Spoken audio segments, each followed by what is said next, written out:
कोकणचो रुबा भारी माझ्या कोकणचो बाई तो रो भारी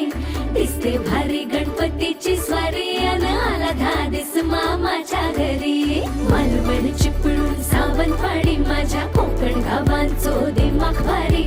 दिसते भारी गणपतीची स्वारी माझ्या कोकणा वाटे तुम्ही